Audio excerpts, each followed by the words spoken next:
திமுக வெற்றி பெறுவதற்கு பி டீமாக பயன்பட போகிறார் என்கின்ற அரசியல் பார்வை மட்டும்தான் எனக்கு உண்டு. அவர் பெண்டாட்டியோடு வாழ்ந்தாலும் சரி, ஆசிநாயியோடு வாழ்ந்தாலும் சரி, இதெல்லாம் அவர் சார்ந்தது. இதெல்லாம் எல்லாரும் செய்வதை நான் பார்த்திருக்கிறேன். முதல்ல வீட்டை கவனி, அப்புறம் நாட்டை கவனிக்கலாம் என்று சொன்னபோது இந்த கனிமொழிக்கு அவ்வளவு கோபம் வந்தது. எப்படி சொல்லலாம், ஒரு பெண்ணை அவமானப்படுத்தி விட்டாய். இப்ப அவ ஒரு பெண்ணை அவமானப்படுத்துகிறாள், எதுக்கு என்ன சொல்லுவாய்? திமுக குடும்பத்தில் இருக்க ஒரு பெண் தான் இதுக்கு காரணம்ன்ற மாதிரி சில பேர்னா அவங்க கருத்துக்களை சொல்றாங்க. இது எப்படி பாக்குறீங்க? திமுக இந்த மாதிரி அற்பத்தனங்களை செய்வதற்காக ஆட்சியை விட்டு அகற்றப்பட வேண்டும் என்று சொல்லுகிறோம். நீ ஊழலான ஆட்சி நடத்துகிறாய், அந்த ஊழலை நியாயப்படுத்துவதற்கு முயலுகிறாய். நாட்டிலே இருக்கிறவன் எல்லாம் ஒரு ஆட்சியினால் பெற வேண்டிய எந்த பயனையும் பெறவில்லை. இது என்ன கட்சி வளர்ப்பதற்குரிய வழியா? இது கட்சி வளர்ப்பதென்றால் களத்துக்கு வா. கூட்டணியோடு முடிந்து விட்டது. தேர்தலுக்கு பிறகு 5 ஆண்டுகள் சும்மா தானே இருக்கிறாய். நம்ம செல்வ பெருந்தகை, திருநாவுக்கரசு எல்லாரும் சேர்ந்து ஒரு கட்சி வைத்து விடுவாரு. அப்புறம் மீதம் இருக்கிறது யார் இருப்பா? இந்த கரூர் எம்பி மாதிரி பொம்பளையில வச்சுக்கிட்டு எந்த கட்சியை நடத்த முடியும்? நேயர்களுக்கு வணக்கம். இந்த ஒரு நேர்காணலோட இணைஞ்சிருக்கிற யாருன்னு பாத்தீங்கன்னா, தமிழ்நாடு தன்னுரிமை கழகம் தலைவர் திரு பட கருப்பையா அவர்கள். வணக்கம். ஸோ நேற்று நியூஸ் பாத்தீங்களா? நான் சொல்லுவேன். என்ன நியூஸ்னு எல்லாருக்குமே தெரியும். இந்த மாதிரி விஜய் அவர்களோட மனைவி சங்கீதா அவர்கள் விஜய் மேல விவாகரத்து வழக்கு ஒன்று போட்டிருக்காங்க. ஸோ இந்த ஒரு விவாகரத்து வழக்குன்றது அவரோட அரசியல் வாழ்க்கையை எப்படி தீர்மானிக்கும் நீங்க நினைக்கிறீங்க? இது அவருடைய அந்த தோற்றத்தை, அரசியல் தோற்றத்தை கொஞ்சம் சிதைக்காது. பெண்களெல்லாம் ஒரு பெண்ணுக்கு நேரிடுகின்ற ஒரு வாழ்க்கை துயரத்தை தங்களுக்கு நேரிட்டதாக கொள்வார்கள்.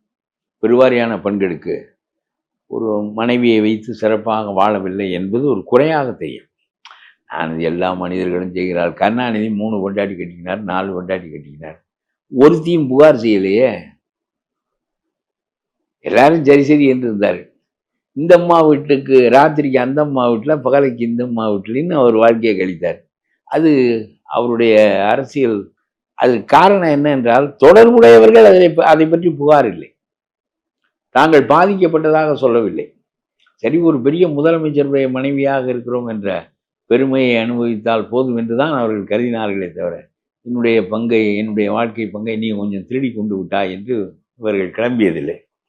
ஆனால் இது ஒரு பெண் தன்னுடைய வாழ்க்கை பாதிக்கப்பட்டதாக, இது பல ஆண்டுகளாக பாதிக்கப்பட்டதாக, பல ஆண்டுகளாக தாங்கள் பிடித்திருப்பதாக சொல்வது என்பது, எனக்கு இதெல்லாம் இல்லை. எனக்கு விஜய்க்கு அரசியல் புரியவில்லை, கொள்கைகள் புரியவில்லை, தெளிவில்லை. அவர் திமுக வெற்றி பெறுவதற்கு பி டீமாக பயன்பட போகிறார் என்கின்ற அரசியல் பார்வை மட்டும்தான் எனக்கு உண்டு. அவர் பெண்டாட்டியோடு வாழ்ந்தாலும் சரி, ஆசிநாயியோடு வாழ்ந்தாலும் சரி, இதெல்லாம் அவர் சார்ந்தது. இதெல்லாம் எல்லாரும் செய்ததை நான் பார்த்திருக்கிறேன். ஜவஹர்லால் நேரு வாழ்க்கையில் கூட இதெல்லாம் இருந்திருக்கிறது. கருணாநிதி வாழ்க்கையில் வெளிப்படையாக இருந்தது. ஒருத்தியை மனைவி என்றும் ஒருத்தியை துணைவி என்று என்னென்னவெல்லாம் சொல்லி சமாளிப்பார். மனைவி என்று சட்டபூர்வமாக சொன்னால் சட்டம் பாயும் என்பதற்காக என் மகளின் தாய் என்பார். இதெல்லாம் பம்மாத்தெல்லாம் செய்வார் நம்முடைய கருணாநிதி. ஆனால் உங்கள் வீடுகளில் உங்களுடைய பிள்ளை நான், ஒவ்வொரு வீட்டிலும் நான் இருக்கிறேன். தமிழ்நாடே நான் தான் தமிழ்நாடு என்று சொல்லுகின்ற அளவுக்கு ஒவ்வொரு சகோதரியும் ஒவ்வொரு தாயும் என்னை போற்றுகிறார்கள் என்றெல்லாம் சொல்லுகின்ற போது, தன்னை போன்ற ஒரு பெண்ணுக்கு தனக்கு நேரிட்டு விட்டதாக நினைப்பார்கள். இது ஒரு மனித இயல்பு. ஒரு பெண் ஒரு குடும்பத்தினுடைய அதிகாரத்தை, வாழ்க்கையை இழப்பதை அவர் பெரிதாக கருதுவார். பணம் இல்லை, காசு இல்லை, வறுமையில் இருக்கிறோம், ஒருவேளை தான் சாப்பிடுகிறோம் என்பதை பெண் ஏற்றுக்கொள்வார். சரி, அவர் முயலுகிறார், என்னென்னவோ செய்கிறார், ஆனால் வாழ முடியவில்லை. அவர் என்ன செய்வார்? நம்மை பிடித்த விதி என்று கருதி அதை ஏற்றுக்கொள்வார். ஆனால் தன்னுடைய வாழ்க்கையை இன்னொருத்தி பறித்துக் கொள்கிறார், தன் கண் முன்னாலேயே இவர் இன்னொருத்தியை கொஞ்சுகிறார் என்பதை ஏற்றுக்கொள்ள தவிப்பார். நான் அதை பெரிதுபடுத்தவில்லை மற்றவர்கள் போல் இதை. ஆனால் நைனா நாகேந்திரன் சொன்னபோது மட்டும் எல்லாரும் பாய்ந்தீர்கள். முதல்ல வீட்டை கவனி, அப்புறம் நாட்டை கவனிக்கலாம் என்று சொன்னபோது இந்த கனிமொழிக்கு அவ்வளவு கோபம் வந்தது. எப்படி சொல்லலாம், ஒரு பெண்ணை அவமானப்படுத்தி விட்டாய். இப்ப அவ ஒரு பெண்ணை அவமானப்படுத்துகிறாள், எதுக்கு என்ன சொல்லுவாய்? நான் சொல்லுகிறேன், நைனா நாகேந்திரன் இதை சொன்னபோது எந்த பெண்ணை தொடர்புபடுத்தி நீ சொன்னாயோ அந்த பெண்ணை அவமானப்படுத்தி விட்டாய், அவருடைய உரிமையை நீ பறித்து விட்டாய் என்று கனிமொழி பாய்ந்தார். கனிமொழிக்கு 3 தரமாவது திருமணம் செய்து கொள்வதுதான் பெண்ணுடைய உரிமை என்ற ஒரு 3 தரம் 2 தரம் திருமணம் செய்து கொள்வது பெண்ணினுடைய உரிமை என்கின்ற ஒரு ஐரோப்பிய கருத்துடையவர். நமக்கு அந்த பழக்கம் இல்லை, நம்முடைய குடும்பங்களிலும் இந்த பழக்கம் இல்லாததினால் நமக்கு அது வேறுபாடாக தெரியும். நம்முடைய தாய் எப்படி மணந்து கொண்டதில்லை, நம்முடைய மனைவி எப்படி மணந்து கொண்டதில்லை, நம்முடைய மகள் எப்படி மணந்து கொண்டதில்லை. ஆகவே வேறுபாடாக நமக்கு அது தெரியும்.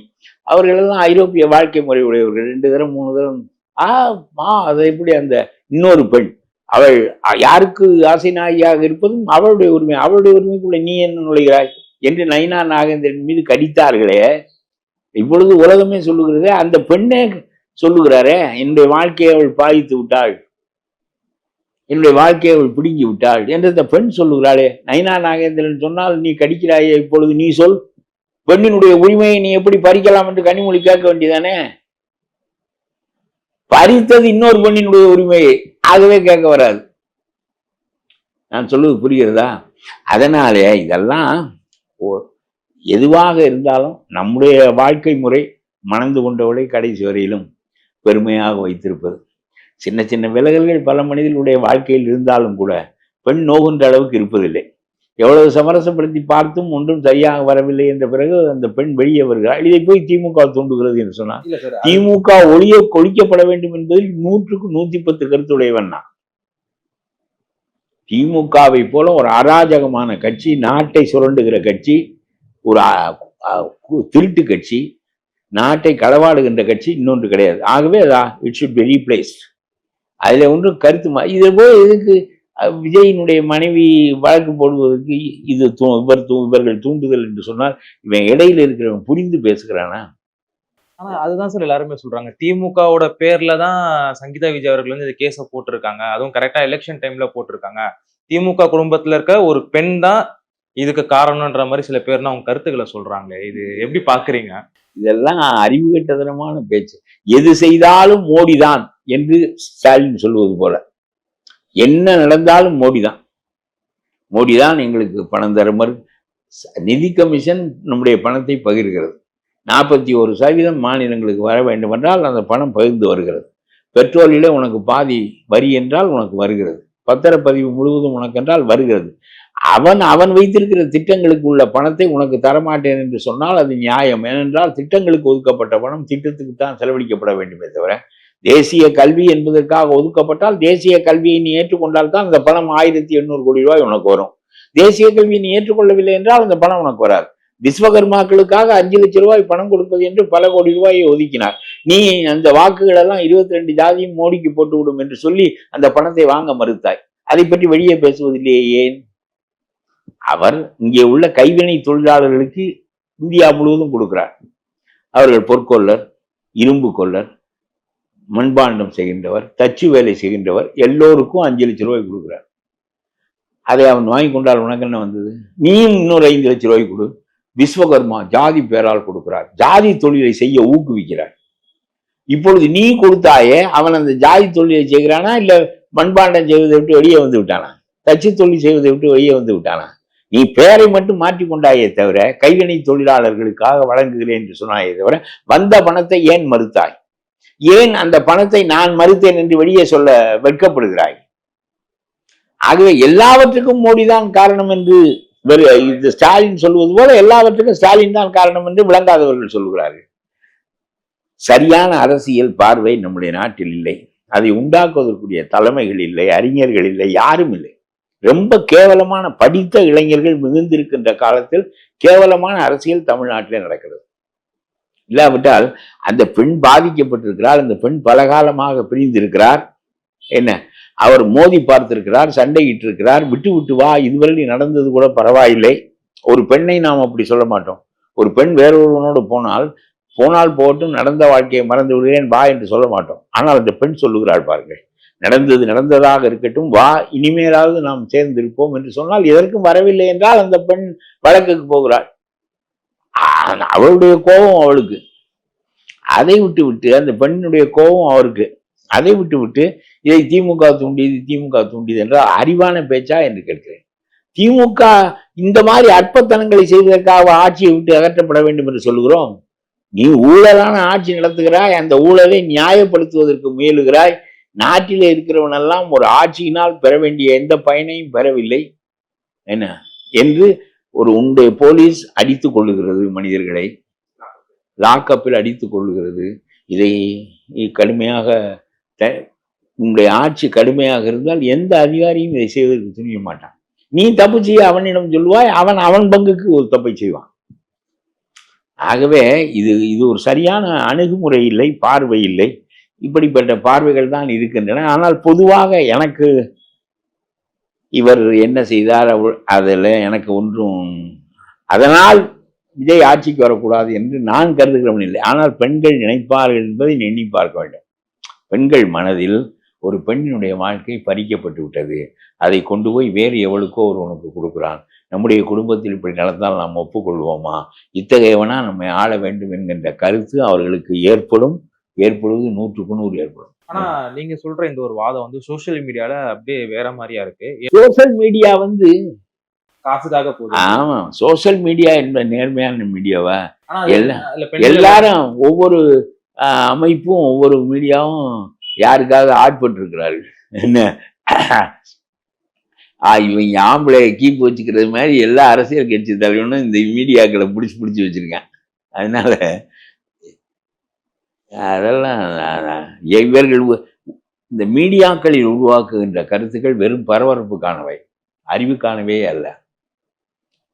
நான் சொல்லுகிறேன், ஜோசப் குரியன் என்கின்றவர் ஒரு மாநிலத்தின் உரிமைகள் குறித்த ஒரு குழுவுக்கு தலைமை தாங்கி ஒரு அறிக்கையை சமர்ப்பித்திருக்கிறார்.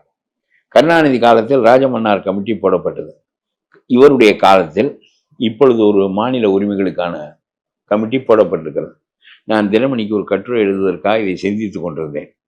நான் கேட்கிறேன், நீ மத்திய அரசாங்கத்தோடு பல காலம் ஆட்சியில் இருந்தாயே, எப்பொழுதாவது மாநிலங்களுக்கு கூடுதல் உரிமை கொடுக்க வேண்டும் என்பதை பற்றி நீ அந்த மந்திரி சபையில் விவாதித்திருக்கிறாயா? இந்த உரிமைகள் எல்லாம் கொடுக்கப்படவில்லை என்றால் உன்னோடு நான் ஏன் சேர வேண்டும் என்று கேட்டிருக்கிறாயா? இந்திரா காந்தி பிடுங்கி கொண்டு போன கல்வியை திரும்ப கொண்டு வந்திருக்கிறாயா? சுகாதாரத்துறையிலும் மத்திய அரசாங்கம் இறங்குகிறதே, என்னுடைய வேலையை நீ ஏன் பார்க்கிறாய் என்று எப்பொழுதாவது கேட்டிருக்கிறாயா? 5 தடவை நீங்கள் ஆட்சியில் இருந்திருக்கிறீர்கள். வாஜ்பாய் அரசில் இருந்திருக்கிறீர்கள், காங்கிரஸ் அரசில் இருந்திருக்கிறீர்கள். 1,70,000 கோடியை அடித்து கனிமொழியும் ஆவண்ணா ராஜாவும் காங்கிரஸை கவிழ்த்தார்களே தவிர இந்த நாட்டுக்கான எந்த உரிமையாவது பெற்று தந்தார்களா?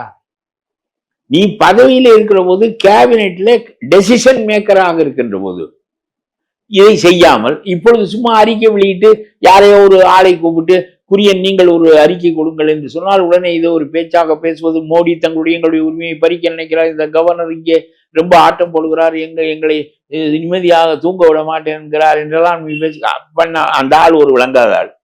நான் சொல்றேன், இந்த மோடி மேல ஏற்படுகின்ற பாதி எதிர்ப்புக்கு இந்த கவர்னர் தான் காரணம். ஆமா, என்ன உலகத்துல போய் வந்தே மாதரம் பாட்டை பாடு, இல்லைன்னா ஜனகணமன, அதெல்லாம் உன் வேலை இல்லை. உன் வேலை கவர்னர் உரை என்பது ஆட்சியினுடைய உரை. ஆட்சியினுடைய உரையை கவர்னர் படிப்பார். அவருடைய திட்டங்கள், நிதி ஒதுக்கீடுகள், இதை பற்றி நீ படிக்க போகிறாய். படித்து விட்டுவான்.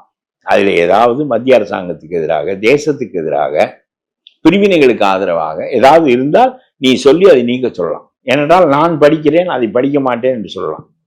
அதெல்லாம் ஒன்றும் இல்லாமல் தேசிய கீதத்தை முதலில் போடு, தமிழ் தாய் வாழ்த்தை கடைசியில போடு, அதை பண்ணு இதை பண்ணு, வேட்டியை தள்ளியில கட்டிக்கொள், எதுக்கு வேட்டியை இடுப்பில கட்டி இருக்கிறாய் என்றெல்லாம் ஒரு கவர்னர் கேட்டால், இந்த கவர்னரால் ஏற்படுகின்ற எரிச்சல் மோடியின் மீது திரும்புகிறது என்பதை பாஜக புரிந்து கொள்ளவில்லையே.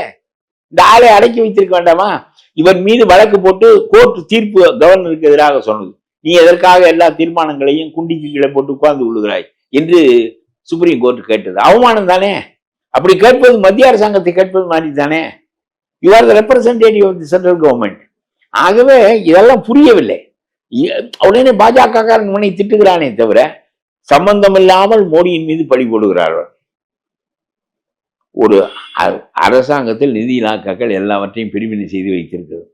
வேண்டுமென்றால் புதிய வரியை நீ உருவாக்கி கொடு, உனக்கு அதுக்கான உரிமை இருக்கிறது. பத்திரத்துறை பிரிவு வருகிறது, பெட்ரோலிலிருந்து வருகிறது, கல்லிலிருந்து வருகிறது, சாராயத்திலிருந்து வருகிறது, ஏதோ ஒன்று செய்து கொள்.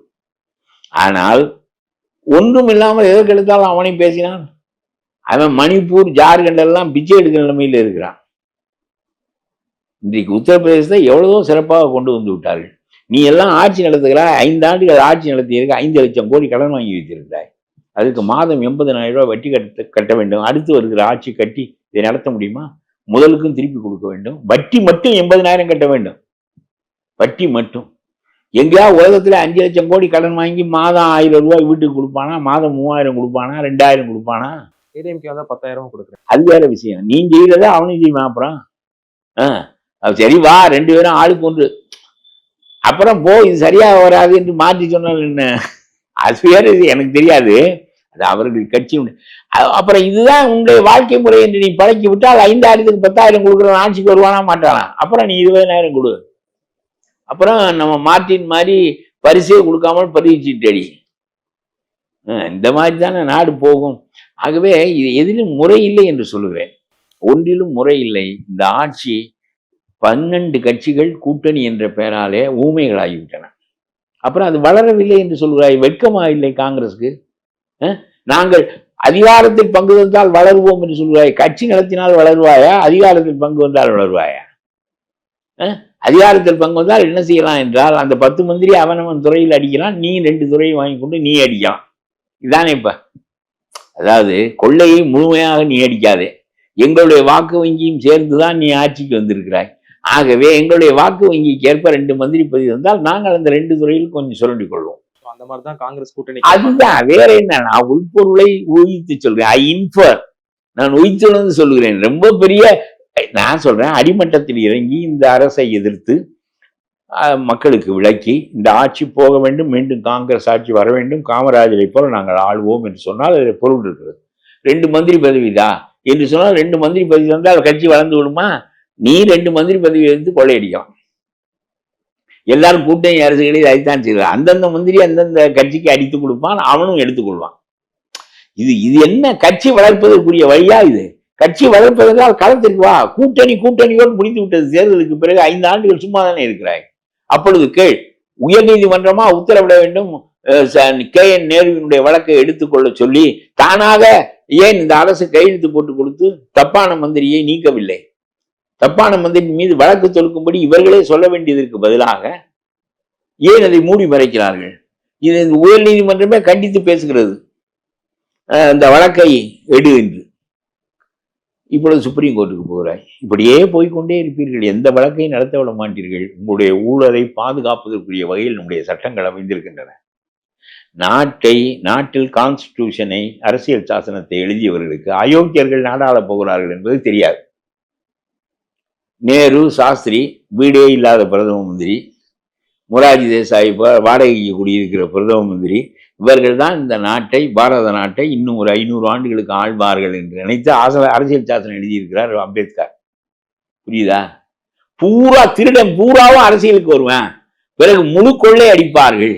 நம்முடைய அரசியல் சாசனம் போதாததாக இருக்கு. நம்முடைய குற்றவியல் சட்டத்தால் டிஜிபி கையெழுத்து போடவில்லை என்றால் KN நேரு மீது வழக்கு போட முடியவில்லை. டிஜிபி அவருக்கு கீழே இருக்கிறார், முதலமைச்சருக்கு கீழே. அவருடைய தயவிலே தான் அவருடைய உடுப்பு இருக்கிறது. ஆகவே இவர் போட மாட்டார். இவரும் கொள்ளையில் பங்கு வருகின்றவர்கள் தான். அதிகார வர்க்கமும் சேர்ந்து கொண்டு விட்டது இப்பொழுது. சரி, இந்த டிஜிபி கையெழுத்து போடவில்லை என்றால் உயர் நீதிமன்றம் குறுக்கிட்டு வழக்கு தொடு என்று சொல்லுகிறது.